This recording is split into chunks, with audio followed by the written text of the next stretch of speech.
ஐயனா துணை அடுத்த வர எபிசோடில் பார்த்திங்க அப்படின்னா சேரன் ஃபேமிலியில் இருந்தோம். அதுக்கப்புறம் பார்த்திங்கன்னா கார்த்திகா ஃபேமிலியிலேருந்து 2 பேருமே வந்து குலதெய்வம் கோயிலுக்கு போயிருப்பாங்க. அப்போ அங்கே ஒரே வீடு தான் இருக்கும். அந்த வீட்டில் தான் சமைச்சு எல்லோரும் ஒன்றா இருக்கணும். அப்படி இருக்கும்போது பார்த்திங்க அப்படின்னா நிலா வந்து சுடுதண்ணி வைக்கணும்னு சொல்லிட்டு போவாங்க. ஆனால் அங்கே கார்த்திகா அம்மா வந்து மூஞ்சில் அடித்த மாதிரி பேசி அனுப்பிச்சிருவாங்க. இதனால வந்து சோழன் பார்த்திங்க அப்படின்னா நிலாவுக்கு ஹெல்ப் பண்ணுறதுக்காக அவங்க போய் வந்து அவங்கள மீறி சுடுதண்ணி வச்சு கொண்டு வந்து நிலாவுக்கு கொடுக்குறாங்க. அதுக்கப்புறம் எல்லோரும் வந்த டயர்டில் இருப்போம், எல்லோரும் சாப்பிடுன்னு சொல்லிட்டு எல்லாருக்காகவும் முன்னாடியே வந்து சாப்பாடெல்லாம் வாங்கிட்டு வர சொல்லி சோழன் வந்து எல்லாருக்குமே சாப்பாடும் கொடுப்பாரு. இந்த மாதிரி ரொம்பவே பொறுப்பாக வந்து சோழன் நடந்துப்பார்.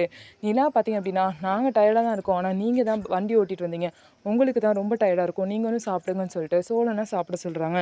இந்த மாதிரி நிலாவும் பார்த்திங்க அப்படின்னா சோழன் மேலே ரொம்பவே கேரிங்காக இருக்காங்க. இதெல்லாம் பார்த்தா பாண்டியன் பல்லவன்லாம் பார்த்திங்கன்னா அண்ணன் ரொம்ப ஸ்கோர் பண்ணிகிட்டே இருக்கே அப்படின்னு சொல்லிட்டு சோழனை கலாய்ச்சிட்ருக்காங்க.